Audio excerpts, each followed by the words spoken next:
आज के इस वीडियो में हम डिस्कस करेंगे। बहुत सारे लोगों के मन में बहुत तरह का संदेह है, बहुत तरह का सवाल है। सवाल होना भी चाहिए, वो वाजिब है कि आपको कंसर्न होना चाहिए। आपके बच्चे की जो प्रॉब्लम है वो किस तरह से ठीक होगी, पूरी तरह से ठीक होगी कि नहीं होगी, रिकवरी का कितना चांसेस होता है, बच्चा इंडिपेंडेंट हो सकता है कि नहीं हो सकता है। ये सवाल बहुत सारे लोग हमसे पूछते हैं और इसके क्या क्या फैक्टर्स हैं रिकवरी के, इस पे हमने बहुत बारी चर्चा किया। लेकिन फिर भी बहुत सारे लोग नए नए जो आते हैं, पुराने वीडियो में आप लोग जाते नहीं हैं, पुराना वीडियो आप लोग देखना नहीं चाहते हैं, तो प्रॉब्लम इससे भी होती है। अब पुराने वीडियो में आप जाते तो बहुत सारी ऐसी बातें हैं कि जब एक बार बोल दी गई तो फिर लगता है कि चलो पुराने वीडियो में तो बना ही दिया है, तो फिर अभी क्या उस पर चर्चा करना। हमेशा नया टॉपिक, नए तरह के मुद्दे उठाना कि ज़्यादा से ज़्यादा लोगों को बातें समझ में आए। तो इसलिए हम लोग कोशिश करते हैं कि नया टॉपिक लेके आएँ। लेकिन फिर भी वही सवाल नए नए लोग जुड़ते हैं, जो लोग भी नए जुड़ते हैं। तो बहुत सारे लोगों का सबसे बड़ा सवाल ये है कि ऑटिज्म ठीक हो सकता है कि नहीं हो सकता है। मतलब उनको ऑटिज्म से भी मतलब नहीं, उनका बच्चा ठीक हो सकता है कि नहीं हो सकता है। काफ़ी जेन्युइन सवाल है, वाजिब सवाल। एक पेरेंट्स के हिसाब से आपका सवाल काफ़ी जेन्युइन है। अगर आपकी जगह हम भी होते तो यही सवाल पूछते। अब इसका ऑनेस्ट जवाब देखिए, एक ऑनेस्ट जवाब हो सकता है, एक गोल मटोल जवाब हो सकता है। हम ऑनेस्टली बात करते हैं, कभी भी गोल मटोल घुमा फिरा के बात करते नहीं है। देखिए क्या होता है ना कि रिकवरी डिपेंड करती है 3-4 फैक्टर्स जो होते हैं। सबसे पहला ये है कि बच्चे की सीवियरिटी क्या है, माइल्ड है, मॉडरेट है, सीवियर है, या फिर वो ऑटिस्टिक है ही नहीं, कि उसको ऑटिज्म है तो बॉर्डर लाइन, वर्चुअल, ये सब भी हो सकता है। तो ये ग्रेडिंग पे, सीवियरिटी पे डिपेंड करता है। पहली बात तो ये है। दूसरी बात ये है कि आप कितने उसके लिए अवेयर हैं, बच्चे को लेकर कितने अवेयर हैं। अवेयर होना मतलब ये नहीं कि पैसे से उसके लिए कहीं पे आप जा रहे हैं और उस पर पैसा खर्चा कर रहे हैं, जितनी चीज़ें बोली जा रही हैं वो ख़रीद रहे हैं और उसको दे रहे हैं, महंगे से महंगा उसका इलाज करा रहे हैं, महंगे से महंगे डॉक्टर के पास जाके उसकी दवाई दे रहे हैं। सिर्फ इस पे नहीं डिपेंड करता। डिपेंड करता है कि आप कितने सिंसियर हैं उसको लेके, कितना समय आप उसके क्वालिटी टाइम कितना उसके साथ दे पाते हैं। समय इंपॉर्टेंट है, पैसा इंपॉर्टेंट नहीं है। मैंने बहुत बारी पेरेंटिंग के वीडियो में इस पे बात की है कि समय इंपॉर्टेंट है आपके बच्चे के लिए। वही आप नहीं देना चाह रहे हैं, नहीं दे पा रहे हैं तो प्रॉब्लम है। अगर दे पा रहे हैं, ईमानदारी से कर पा रहे हैं तो बहुत अच्छी बात है। तो दूसरा फैक्टर मैंने बताया कि पेरेंट्स कितने डेडिकेटेड हैं, कितने सिंसियर हैं, ये बात है। तीसरा फैक्टर आता है कि जिनके पास आप जा रहे हैं, जिस डॉक्टर के पास जा रहे हैं, जिस रिहैब सेंटर में आप जा रहे हैं, उनका क्या है कि क्वालिफिकेशन छोड़ दीजिए, पहले क्वालिफिकेशन की बात बाद में करेंगे। पहले ये है कि वो उनका ट्रीटमेंट अप्रोच क्या है। जैसे कि हम न्यूरोपेडियाट्रिक्स जो भी डॉक्टर होते हैं उनके पास जाते हैं तो ज़्यादातर लोगों का ये है कि वो दवाओं पे ज़्यादा फोकस करते हैं। मेरे पास यही पटना ही से बहुत सारे पेशेंट्स आए हैं, तो उनके प्रेस्क्रिप्शन पे क्या है कि 12-12, 15-15 दवाएँ एक दिन के लिए लिखी गई हैं और वो 2 महीने 3 महीने के लिए लिख दी जाती है कि इतना खिलाना है, फिर लेके आना है। अभी गुजरात बड़ोदरा से एक पेशेंट के अटेंडेंट, मतलब एक बच्चा है, उसके अटेंडेंट, उनसे बात हो रही थी, उसके पापा से मेरी बात हो रही थी। उन्होंने बोला कि 5-6 तरह की दवाएं दी हुई थी बच्चे को और वो खिला रहे थे। उसके बाद बच्चे में सारे, मतलब कि वो सिम्टम्स एग्रेवेट कर गए, बहुत तरह की प्रॉब्लम, उसमें सोने का स्लीप इशू हो गया, उसमें बेचैनी रहने लगी, उसमें सारी प्रॉब्लम्स रहने लगे। दवा देते थे, स्थिर हो जाता था, उसके बाद से फिर वही हाल रहता था। तो हमने एक दिन बैठ के ये सोचा कि अगर इतनी दवाएं हमको दी जाए तो हम नहीं खा सकते हैं, तो ये बच्चा कैसे झेल रहा होगा इन दवाओं को। उसके बाद उन्होंने बोला कि सारी दवाएं हमने फेंक दी, बंद कर दी। उसके बाद से दवा देना ही बंद कर दिया। जैसे ये होगा, नेचुरल प्रोसेस से ठीक होगा, ठीक होगा। अब इस तरह की थिंकिंग जिनकी है उनको कहा जा सकता है कि सही में वो कंसर्न है बच्चे को लेके, मतलब वो थोड़े सिंसियर हैं कि बच्चे में इम्प्रूवमेंट हो इस बात को लेके।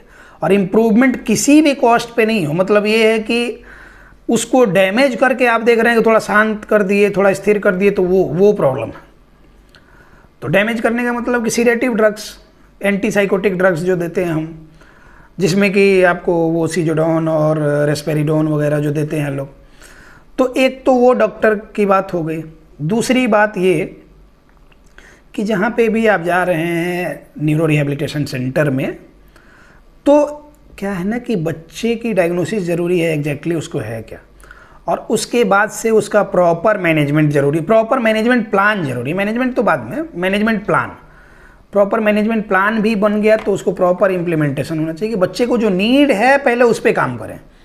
ये नहीं कि क्या क्या संभावनाएं हैं, ये भी कर सकते हैं, ये भी कर सकते हैं, ये भी कर सकते हैं, 3-4 थेरेपी एक बार में कर सकते हैं, ऐसा बिल्कुल भी नहीं होता। अगर ऐसा हो रहा है तो आपका पैसा भी वेस्ट हो रहा है, बच्चे का समय भी वेस्ट हो रहा है। एक कोई सोनी करके हैं, अभी कहाँ से हैं उतना तो मुझे ध्यान में नहीं है, कुछ दिन पहले उनके बच्चे का असेसमेंट मैंने किया है।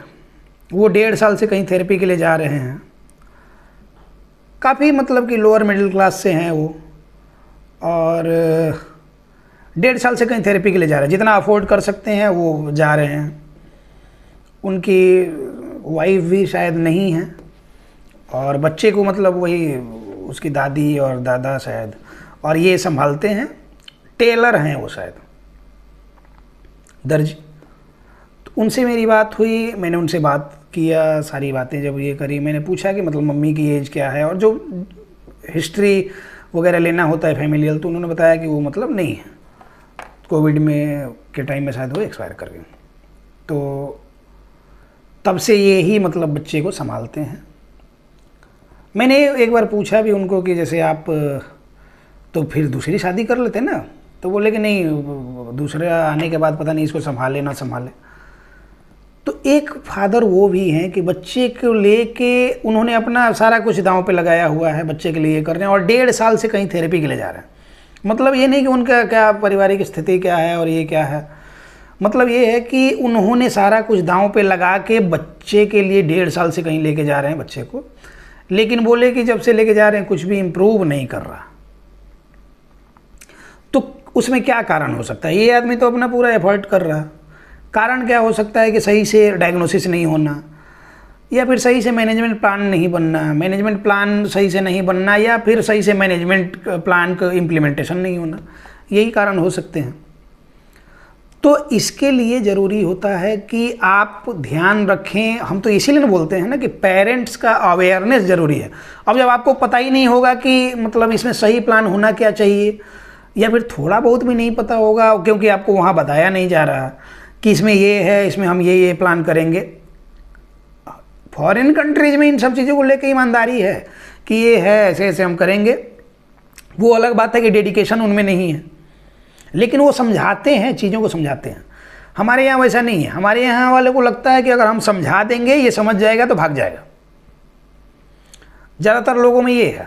आप जो लोग भी हमारे साथ जुड़े हुए हैं, हमारे न्यूरॉन हेल्थ केयर से जुड़े हुए हैं, वो ऑनलाइन मोड में, ऑफलाइन मोड में, वो अपने मतलब वास्ते कुछ उनके मतलब का नहीं हुआ तो भले हमारे बारे में कुछ ये करें कि सही से नहीं हुआ या नहीं, ये जो भी है, लेकिन असलियत वो भी जानते हैं कि हम कोशिश ये करते हैं कि आप इंडिपेंडेंट हों, बच्चे को आप अच्छे से समझें, बच्चे पे आप ज़्यादा समय दें, और तब जाके बच्चा इम्प्रूव कर सकता है। असलियत में उनको पता है। ऊपर ऊपर वो भले कहें कि नहीं, ये इस तरह का उन्होंने किया, उस तरह का उन्होंने किया। बहुत सारे लोग हमसे भी सेटिस्फाइड नहीं हो पाते हैं, तो नहीं हो पाते हैं सबका। अब सारी चीज़ें परफेक्टली बैलेंस्ड नहीं हो सकती किसी की लाइफ में। तो उस तरह की बातें होती है ना कि जैसे सेंटर्स में आप जा रहे हैं, कहीं भी जा रहे हैं, तो पहले हम जैसे एक्सप्लेन करते हैं, सारी चीज़ों को आपको एक्सप्लेन करके समझाते हैं कि आपके बच्चे में ये प्रॉब्लम्स हैं, हम अभी फ़िलहाल इस चीज़ पे काम करेंगे। जैसे कल एक पेशेंट आया हमारे यहाँ, तो ऐसे देखा जाए तो बिल्कुल ही नॉर्मल है, लेकिन वो हकला के बोल रहा है, और उसकी मदर भी सिंगल पेरेंट, मतलब उसके फादर नहीं है। अभी वो बच्चा हकला के बोल रहा है, ऐसे गाना वाना गाता है तो बिल्कुल सही गाता है। मतलब क्या हो रहा है ना कि कुछ तो उसमें प्रॉब्लम आ रही है। उसकी मम्मी का कहना है कि सिर्फ स्पीच की प्रॉब्लम है। जब हमने उसका असेसमेंट वगैरह किया तो उसमें बहुत सारी प्रॉब्लम्स निकल के आई, लेकिन ऐसे कोई देखेगा तो बोलेगा कि उसको कोई प्रॉब्लम नहीं है। तो अब क्या है कि उसके मदर के हिसाब से अगर हम ये करें तो सिर्फ स्पीच की ज़रूरत थी उसमें। जब हमने डायग्नोसिस किया, असेसमेंट किया, तो उसमें लगा कि ये सारी प्रॉब्लम्स हैं। स्क्रीन टाइम बच्चे का बहुत ज़्यादा होने की वजह से प्रॉब्लम है। तो पहले रूट कॉज को ही ये करेंगे ना, पहले रूट कॉज जो है उसको डिस्ट्रॉय करेंगे, उसको ख़त्म करेंगे, तभी जाके उसमें इंप्रूव कर पाएंगे। तो पता ये चला कि दिन में 6 से 7 घंटे तक का उसका स्क्रीन टाइम है। उसके ग्रैंड पेरेंट्स दे देते हैं मोबाइल, टीवी, और अपना वो करते रहता है लैपटॉप और ये लेके। तो अब क्या है कि उसको ना ख़त्म करके हम क्या करें कि ऊपर ऊपर का मैनेजमेंट करने लगे, तो उस बच्चे में कोई भी चेंजिंग नहीं होनी। और उसकी मदर को बैठा के मैंने आधे घंटे तक समझाया कि देखिए इसमें ये प्रॉब्लम्स हैं। उन्होंने बोला कि हाँ, तो इसमें मैनेजमेंट प्लान में अभी आपका स्पीच थेरेपी ना चल के ये चलेगा। तो उन्होंने बोला कि ठीक है, तो उससे इम्प्रूवमेंट होगी। तो हमने कहा कि पहले ही महीने से इम्प्रूवमेंट होगी, वो आपको देखने मिलेगा। तो क्लियर बता देने से हुआ क्या कि उनका भी बहुत सारा कन्फ्यूजन उनको था। उनको लगता था कि मतलब क्या होगा, इसमें सिर्फ स्पीच थेरेपी कराना है। लेकिन जब बातें समझाई गई तो उन्होंने एक्सेप्ट किया। एक्सेप्ट करके बोले कि ठीक है, कल से हम ज्वाइन करते हैं। तो ये होता है कि क्लैरिटी के साथ हमने जब एक्सप्लेनेशन दे दिया तो आपका कन्फ्यूजन जो भी होता है वो क्लियर हो जाता है। इसी तरह ज़रूरी नहीं कि आप हमारे पास आएँ, जहाँ भी आप जा रहे हैं वहाँ पे आप बात करें और क्लियर एक्सप्लेनेशन मांगें।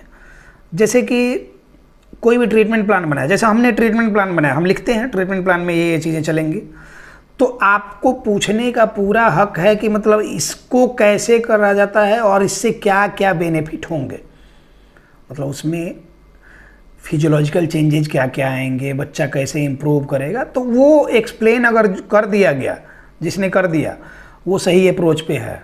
अगर उसने एक्सप्लेन नहीं किया वो सही अप्रोच पे नहीं है। तो एक्सप्लेनेशन अगर है मतलब कि उसको पता है कि उसको करना क्या है। एक्सप्लेनेशन अगर नहीं है तो उसको नहीं पता है कि उसको करना क्या। बस इतनी सी बात समझ लीजिए। तो बताया मैंने कि तीसरा फैक्टर ये है। पहला फैक्टर तो वही था कि सीवियरिटी, उसके बाद से आप कितने कंसर्न्ड हैं। तीसरा फैक्टर ये है आप कितने अवेयर हैं, जिनके पास जा रहे हैं वो कितने सिंसियरली काम करना चाहते हैं। तो इसी पर डिपेंड करती है रिकवरी का पीरियड, उसका कितना रिकवरी का चांस है। अब बात करते हैं कि कुछ लोग हमारे साथ जो असेसमेंट के लिए तो आ जाते हैं कि बच्चे का असेसमेंट करा लिया, 1000 रुपया दिया, असेसमेंट का हो गया। उसके बाद फर्दर जो हमारा जो मंथली प्लान है उसमें आने के लिए जब बोला जाता है तो बहुत सारे लोगों को बहुत तरह की डाउट भी रहती है। बोलते हैं कि ऑनलाइन में हो पाएगा कि नहीं हो पाएगा।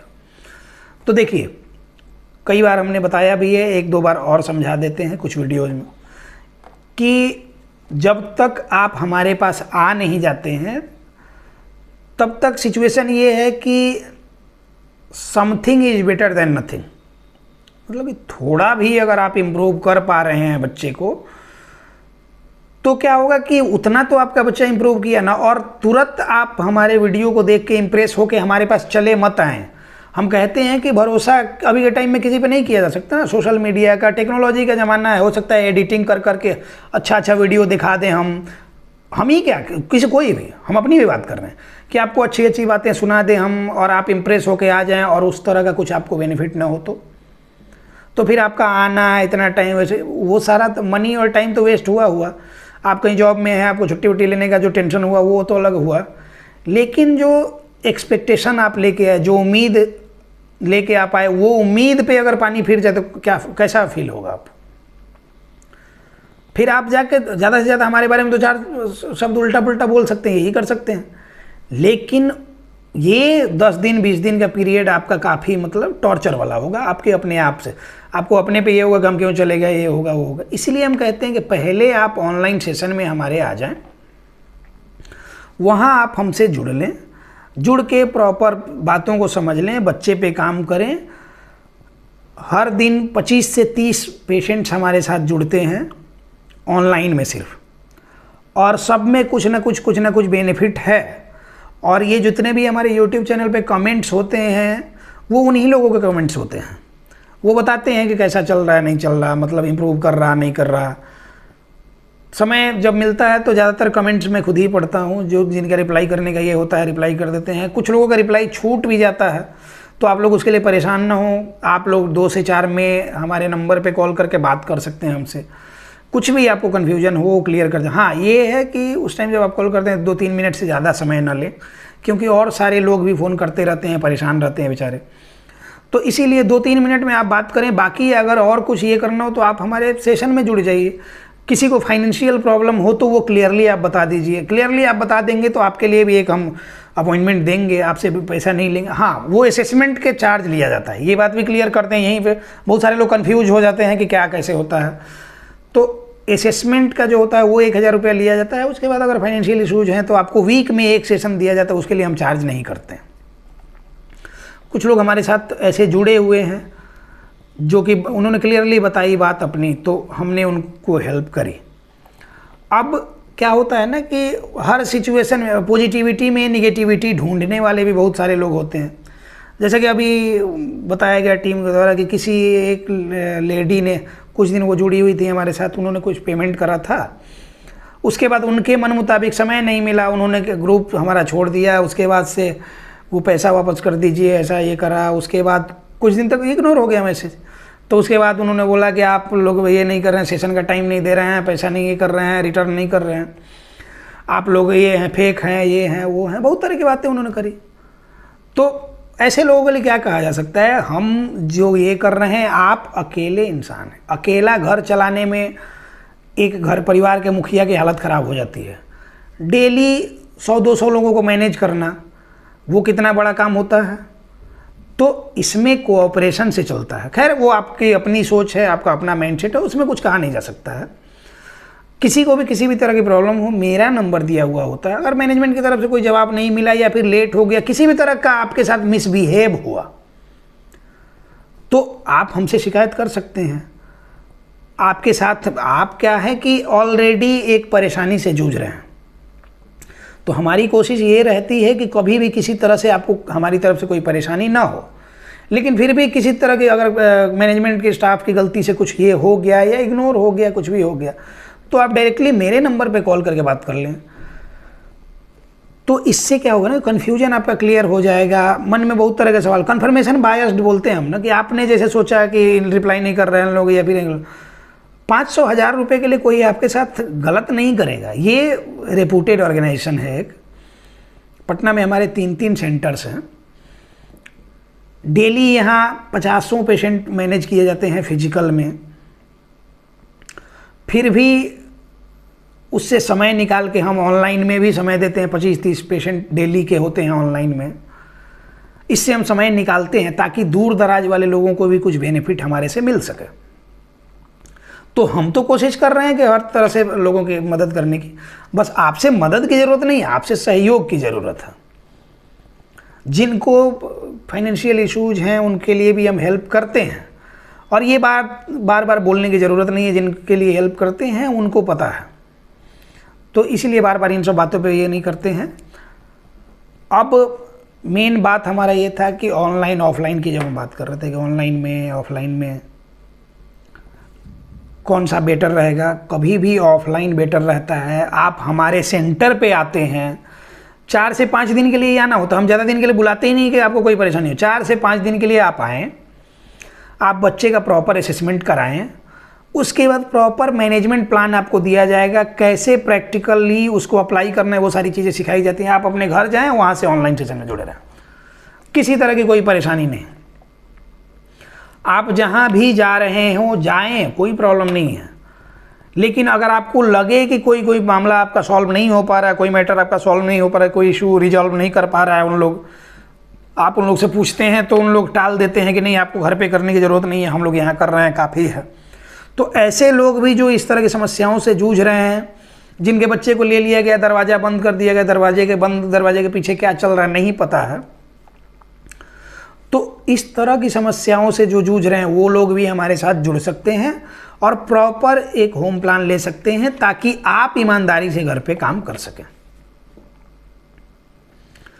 तो इस तरह से ऑटिज्म फ्री इंडिया बनाया जा सकता है। बच्चे रिकवर होते हैं, ऑटिज्म इज क्योरेबल हम हमेशा बोलते हैं। तो इस बात पे आप लोग ध्यान नहीं देते हैं। 2-4-10 दिन समझते हैं, फिर उसके बाद से वही आप स्ट्रेस में, एंजाइटी में चले जाते हैं। तो रिकवरी फैक्टर्स की बात मैंने करी, ऑनलाइन ऑफलाइन की बात मैंने करी। अभी भी किसी तरह का किसी को कन्फ्यूजन हो तो आप हमारे कमेंट बॉक्स में अपना सवाल भेज सकते हैं, हम उसका सही से सही रिप्लाई करने का प्रयास करेंगे। तो उम्मीद करते हैं कि ये बातें आपको समझ में आ गई होंगी। अब इस टॉपिक को यहीं क्लोज करते हैं, मिलते हैं किसी नेक्स्ट टॉपिक में। धन्यवाद।